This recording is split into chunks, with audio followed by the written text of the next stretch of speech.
Hebreus 12, versos 11, 12 e 13. O texto diz o seguinte: toda disciplina, com efeito, no momento não parece ser motivo de alegria, mas de tristeza. Ao depois, entretanto, produz fruto pacífico aos que têm sido por ela exercitados, fruto de justiça. Por isso, restabelecei as mãos descaídas e os joelhos trôpegos, e fazei caminhos retos para os pés, para que não se extravie o que é manco, antes seja curado. Nós vamos falar sobre o Deus que disciplina, ou a disciplina de Deus para a bênção do povo de Deus. Vamos falar sobre a duplicidade temporal da bênção de Deus na disciplina. No primeiro momento, ela traz tristeza e ninguém se alegra com a aplicação da disciplina. Mas depois ela produz resultados abençoadores. E depois nós vamos falar sobre como interpretar a disciplina que vem de Deus. Como é que nós devemos olhar para a disciplina que vem de Deus? Ela é restauradora. Ela restaura o vigor ao fraco e ao desanimado. E ela também é orientadora. Ela indica o caminho certo e seguro. Quem você conhece que gosta de ser disciplinado? Lucas não. Também não. Ninguém gosta de ser disciplinado, qualquer que seja a forma da disciplina. Mesmo aquela disciplina branda, uma simples conversa, sempre causa algum tipo de mal-estar. Olha, não quero brigar com você, mas causa um pequeno mal-estar. E eu tenho certeza que a maioria de nós tem experiência nesse assunto de disciplina. Tanto disciplinando e sendo disciplinado também. Eu sei que é desconfortável. Eu não gosto.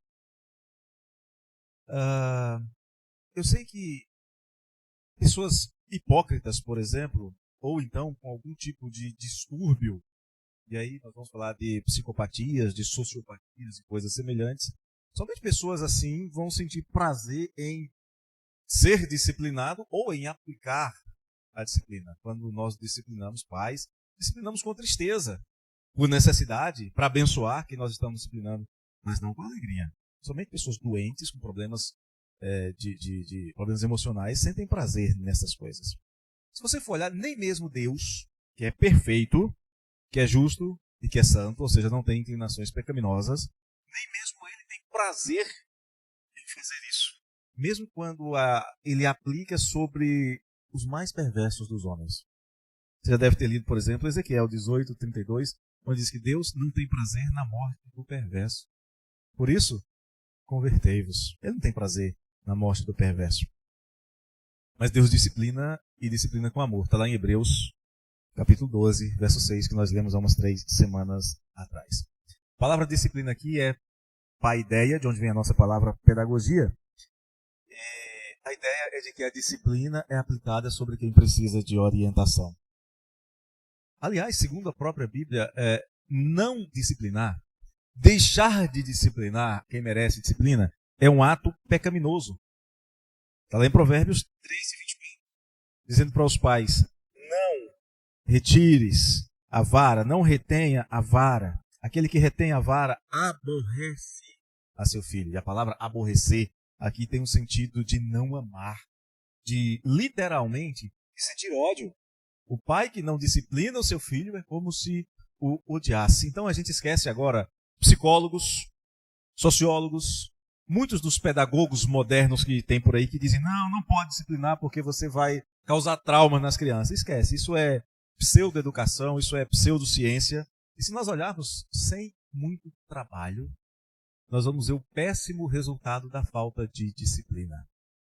Talvez vocês tenham visto nas redes sociais esses dias uma jovenzinha de 20 anos, ou seja, não é mais jovem, já é uma adulta, né, que deu chilique no meio de um shopping porque a mãe não deu um iPhone 15, deu só um 13. Olha que absurdo. E aí o repórter, 2 dias depois, um repórter foi entrevistar a mãe e essa pessoa, e o repórter conversando com a mãe, ela respondeu, como é que pode? Com 20 anos e tal, etc. E quando o repórter foi falar com essa moça, ela deu na cara do repórter. Ao vivo. Deu na cara do repórter. Vocês viram isso? Alguém viu? Terrível. Resultado de falta de disciplina. Esse é o resultado. Não existe educação sem disciplina. Pedagogia inclui disciplina. ficar com psicólogos, nós ficamos com a palavra de Deus, com a Bíblia, que diz que quem não corrige, quem precisa de disciplina, o aborrece. É como se o odiasse. E quando Deus nos disciplina, Ele está dizendo, está vendo? Eu amo vocês. Eu quero o melhor para vocês. Mas eu sei que a disciplina, no momento que ela chega, ela não é motivo de alegria para quem é disciplinado. E, na verdade, a disciplina deve causar tristeza. Ela tem que causar tristeza. Ela tem que fazer a pessoa sentir-se incomodada e pensar no mal que causou. A disciplina causa tristeza em quem aplica, mas também deve incomodar a quem errou, a quem pecou, a quem está fora do padrão da santidade que é exigido por Deus aos seus filhos. A disciplina tem que chegar lá e tem que incomodar. Tem que ser como o Espírito dizendo, aqui não é o seu lugar. Eu sei que Deus não espera que a gente saia todo alegre, todo feliz quando o Espírito aplica a palavra de Deus ao nosso coração, corrigindo os nossos erros. O que Deus quer é que a gente se lamente, que a gente pranteie e que, ao menos interiormente, nós nos vejamos como abomináveis. Reconheçamos que somos capazes de fazer coisas terríveis. E quando somos exortados, que nós nos arrependamos no pó e na cinza. Nós usamos um homem como exemplo de retidão, às vezes, na Bíblia, né? Jó. Depois que Deus o repreende, Jó diz assim, eu me arrependo, eu me abomino no pó e na cinza. O que Deus espera é que quando nós somos disciplinados, nós olhemos para a santidade de Deus e dizemos, puxa vida, Deus tem razão, tudo que eu mereço é o salário do pecado. Se a disciplina de Deus não trouxer esse resultado, alguma coisa está errada. E não é em Deus, é em nós. Quem não pranteia ao receber a correção do Espírito pela palavra, não percebeu a gravidade das suas ações. Não entendeu o significado da correção. Ainda está precisando de disciplina. Então, uma das coisas que nós vemos aqui sobre a disciplina é que ela vem, sim, para produzir tristeza no momento. Só que ela tem um segundo momento. O escritor diz, ao depois, a ideia aqui é de, consequentemente, tendo resultado na sequência, a disciplina de Deus produz resultados abençoadores. A disciplina de Deus produz resultados benéficos e não só benéficos. Produz resultados definitivos. O salário do pecado é a morte. Aí nós percebemos que merecemos morrer. Nos arrependemos, olhamos para Jesus. Qual é o resultado? Vida eterna. Resultado definitivo. Então, depois da tristeza inicial, ao depois indica aquilo que vem por último. Indica o resultado. Indica o seguinte, depois que chega o resultado da disciplina, o resultado final, não tem mais nada a ser feito. Aprendi. Fui conduzido ao aperfeiçoamento pela palavra de Deus e pelo Espírito de Deus. Mas qual é o resultado definitivo da disciplina que vem de Deus, segundo o texto de Hebreus 12? Bom, primeiro, lembre-se que a disciplina de Deus é um ato corretivo, ou seja, tirando do erro, mas é também educativo, ensinando o que é certo. Ou seja, ela produz desconforto, produz alguma dor, produz tristeza no coração, mas ela também tem o objetivo de edificar e não de destruir. A disciplina de Deus na vida do cristão não deseja destruir. O objetivo é fazer com que o crente não seja reprovado. Sabe quando a gente estudava lá dos antigamente, os mais jovens não sabem o que é isso, mas tínhamos um tal de recuperação. A recuperação era punição? Não. Era a oportunidade de estudar mais e de consertar, de melhorar, de fazer o certo. Ao invés de fazer a tristeza prevalecer, o fruto da disciplina vai ter duas características. Ela produz fruto pacífico e produz fruto de justiça. O que são essas coisas? O que é fruto pacífico e o que é fruto de justiça? Detalhe, lembra que essa carta foi escrita para os hebreus, gente que tinha na sua mente os costumes, as tradições e a religião hebraica. Então, quando o escritor fala de fruto pacífico, o hebreu nem perdia tempo em pesquisar o que o autor estava falando. A ideia aqui é a seguinte, a disciplina de Deus é produtiva. Se você olhar nas nossas chamadas instituições correcionais, papudas e semelhantes, ninguém sai de lá corrigido. Na verdade, sai aperfeiçoado no crime. Prisões das nossas instituições correcionais são universidades do crime. Mas a disciplina de Deus, ela não é inócua. Ela não é simplesmente uma possibilidade, mas ela produz resultados, porque Deus determinou que a sua palavra produzisse resultados. Lá em Isaías 55, no verso 11, Deus diz que a sua palavra não volta vazia, mas ela prospera naquilo para qual Deus a designou. E se a palavra vem para corrigir-nos, então ela vai corrigir. E se a palavra vem para edificar-nos, ela vai edificar. E se Deus dá a sua palavra para santificar o seu povo, ela vai santificar o seu povo. Não tem meio termo, não tem uma simples, puxa vida, Deus tentou e não deu certo. Isso não existe. Deus quer, Deus faz. Agindo Deus, quem impedirá?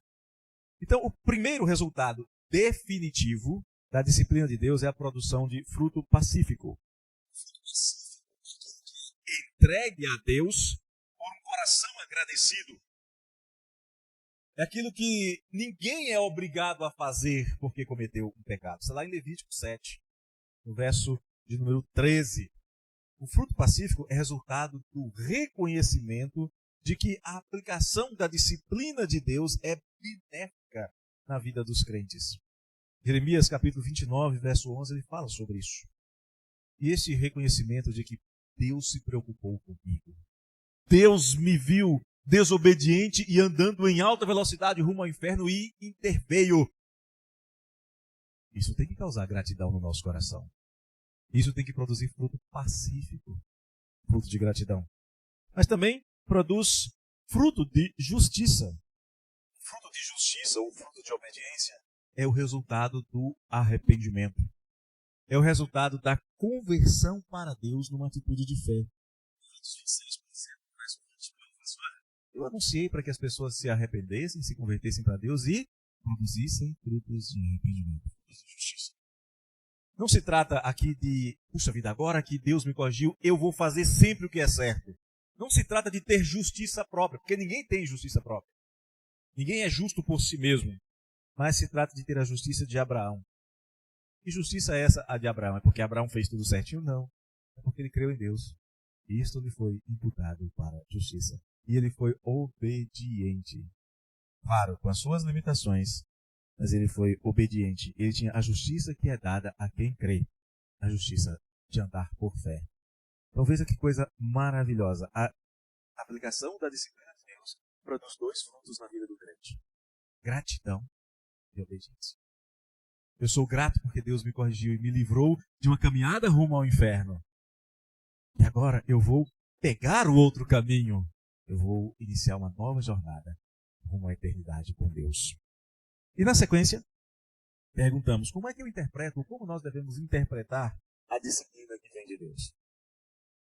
Hoje, qualquer criança jovem, aliás, qualquer não, mas boa parte das crianças jovens dos nossos dias, adolescentes, ao serem disciplinados, o que eles fazem? Se irritam, oram, esperneiam, se trancam nos quartos. Recentemente, um menino pequenininho destruiu um apartamento inteiro. Não teve ninguém para segurar aquele menino. Ninguém quis discipliná-lo. Vergonha. Aquela mãe que não disciplinou a sua filha quando criança, agora foi envergonhada para o mundo inteiro. Todo mundo viu a vergonha daquela mãe. Como interpretar então, como receber a disciplina vinda de Deus? Primeiro, olhando para ela como fonte de restauração. O verso 12 começa com uma conjunção. Por isso, por causa disso. Ou seja, por causa da disciplina de Deus que produz frutos agradáveis, fruto de justiça, gratidão, ninguém deve ficar desanimado ou entristecido. Deus não agride ninguém com o objetivo de destruir. A aplicação da disciplina de Deus é restauradora. Restaura a alma. E esta ação restauradora incentiva o pecador que recebeu a disciplina de Deus e ele não pode ficar prostrado. A exortação que é lembrada aqui é o Salmo Isaías 35:3, quando fala para restabelecer as mãos que estão largadas sobre o corpo, os joelhos que estão desanimados. É uma citação de Isaías no capítulo 35, verso 3. O escritor aqui vai juntar dois sinais físicos de um abatimento interior. Ele vai falar de mãos descaídas e de joelhos trôpegos. Mas ele dá uma ordem. O crente não pode viver com as mãos descaídas e joelhos trôpegos. Eles devem ser restabelecidos e fortalecidos. A ideia do verbo endireitar, que aparece aqui no texto, é de consertar algo que está deformado. É de endireitar ou de reconstruir o que está quebrado, fora de ordem, fora de uso. E é isso que Deus faz através da sua ação disciplinadora. E Deus vai mudar duas coisas quando Ele age com sua disciplina na nossa vida. A primeira coisa que Ele faz é restabelecer as mãos descaídas. Imagine a figura. Uma pessoa desanimada, com as mãos largadas ao longo do corpo, sem fazer mais nada, sem produzir mais nada. Suas mãos não têm força, não têm vigor. Suas mãos não estão disponíveis nem dispostas para fazer absolutamente nada. É assim que Deus quer nos ver? É assim que Deus quer que os crentes sejam? Um bando de gente arrastando-se de um lado para o outro sem ânimo algum? Claro que não. Deus quer que aqueles que são disciplinados por sua graça, que produzem frutos de justiça, Deus quer que eles sejam renovados, restaurados, e em lugar da tristeza, se a gente disciplinou, estou triste, venham a surgir alegres cantos de livramento. Salmo 128. A segunda figura que aparece aqui é a de alguém que arrasta os pés, tropeçando, sem ânimo, os joelhos não têm firmeza, que não consegue andar firme, que não consegue correr, que por qualquer coisa se dobra, não consegue se movimentar. Joelhos vacilantes também remetem à ideia de medo, de incerteza, de insegurança. Mas o texto aqui diz que quem experimenta a disciplina do Senhor é restaurado por uma disciplina que produz fruto de alegria. Quem experimenta a disciplina que vem de Deus, sai da apatia, passa para a vibrante adoração ao Senhor. Veja lá no Salmo 32, por exemplo, versos 3 e 4, quando Davi fala, olha, por causa do meu pecado, enquanto eu calei o meu pecado, os meus ossos se envelheceram, parecia que eu estava vivendo uma sequidão de estio, mas aí o Senhor vem e restaura a vida dele. E ele se mostra disposto novamente.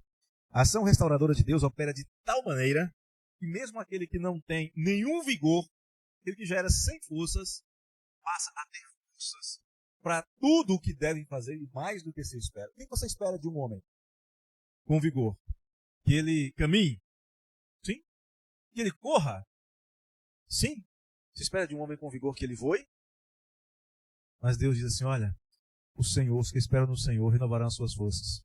Se não tem nenhum vigor, Deus vai multiplicar as suas forças. Caminharão, correrão e voarão.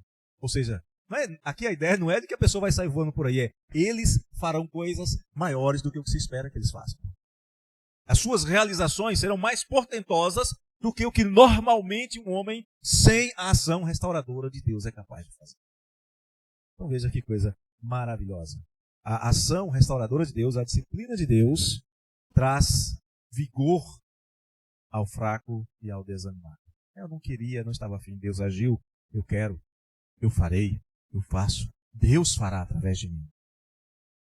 Mas há um outro benefício, que é o de indicar ou de endireitar o caminho certo, o caminho seguro.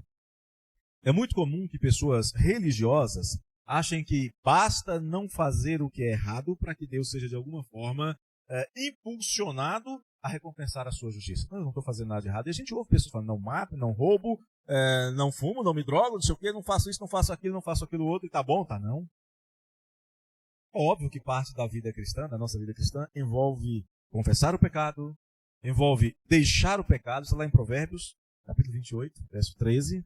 Mas o ensino bíblico é que a confissão é que o abandono do pecado faz o pecador que se submete à disciplina de Deus, faz com que ele alcance misericórdia. Mas o apóstolo Paulo vai além.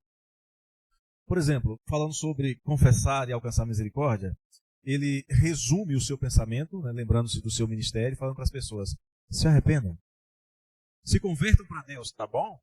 Ele diz, não, produza frutos de arrependimento. Isso acontece, por exemplo, esse produzir frutos de arrependimento que Deus espera de nós, ou esse andar nesse caminho reto e plano, está exemplificado em Efésios 4, 28. Lá diz o seguinte, aquele que furtava não furte mais, antes trabalhe, fazendo com as próprias mãos o que é bom, para que tenha com que acudir ao necessitado. Volta mais um pouquinho na Bíblia. Em Provérbios, capítulo 30, verso 8. Ele fala assim: eu peço ao Senhor duas coisas, eu espero que Ele não me negue. Afasta de mim a falsidade e a mentira. Não me des nem a pobreza, nem a riqueza. Dá-me o pão que me for necessário. Por quê? Para que suceder que, estando eu farto, não te negue e diga: quem é o Senhor? Tipo, foi eu que trabalhei, não precisa de Deus não. Ou que, empobrecido, venha a furtar e profane o nome do Senhor. E Paulo vai dizer: para que aquele que não tem não seja tentado a furtar? Você que antes furtava, agora você trabalha, você supre as suas necessidades, você ainda tem um excedente para ajudá-lo. Você deixa de fazer o errado, faz o que é certo e ainda passa a ajudar o outro a não fazer o errado. Isso é fruto de justiça. Esse é o endireitar os caminhos que o apóstolo nos fala. A ordem para fazer caminhos retos é uma obediência ao mandamento do Senhor. Só lá em Isaías, capítulo 40, verso 3, é repetida por Jesus no Evangelho de Marcos, por exemplo. Nós costumamos, às vezes, confundir disciplina como algo que só traz sofrimento. Mas a disciplina também traz consolo aos angustiados. E esse consolo tem um aspecto que às vezes a gente se esquece. Quando eu sou consolado na minha angústia, eu aprendo, eu cresço para depois eu consolar o meu irmão quando ele está angustiado. Esta semana, fiz uma visita a uma pessoa que perdeu uma pessoa querida e que não chegou a tempo de vê-la em vida. Eu tive um momento de sofrimento angustiante quando eu tinha 18 anos para 19. Envolvi a perda de uma pessoa querida. E ao contar a minha experiência para essa pessoa que estava sofrendo, ela disse: puxa, pastor, não sou só eu, mas outros sofrem o mesmo tipo de sofrimento. E nós nos consolamos, eu fui consolado ao entender que Deus fez naquele momento o que achou mais adequado para a vida dela. Essa pessoa queria ver a sua mãe nos últimos instantes, sofrendo, angustiada. Eu disse: eu não vi o meu avô. A última lembrança que eu tenho do meu avô não foi da sua angústia e nem dele no caixão. A última lembrança que eu tenho é de eu passar algumas horas numa noite, sentado ao lado dele no leito do hospital, acariciando seus cabelos brancos e ralos. Essa é a última lembrança que eu tenho. E que lembrança agradável. É maravilhoso a gente lembrar que a ação de Deus na vida de um crente tem esse objetivo de nos ajudar a ajudar os outros.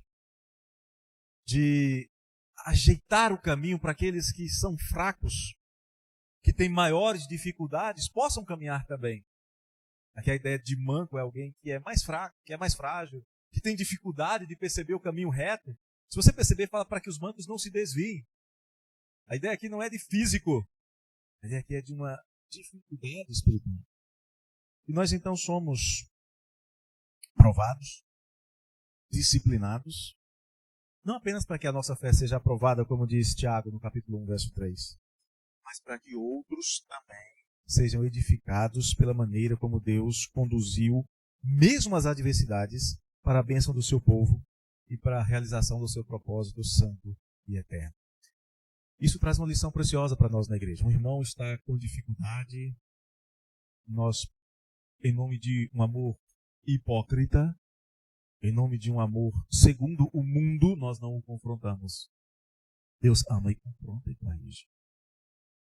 Em nome de um amor permissivo e não verdadeiro, nós não denunciamos as falhas, nós não procuramos ajuda, nós não procuramos o conselho para dizer: o meu irmão está com problema, vamos ajudá-lo.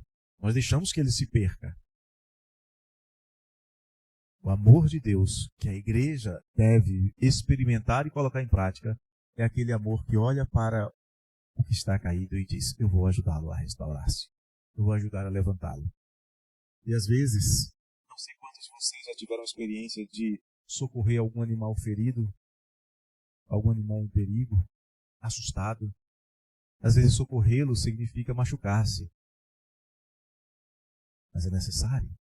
Às vezes, para socorrer o nosso irmão, para sermos instrumentos de Deus, de disciplina e de correção na vida do nosso irmão, significa que nós nos machucaremos também. Mas com o consolo que recebemos de Deus, nós consolamos os nossos irmãos.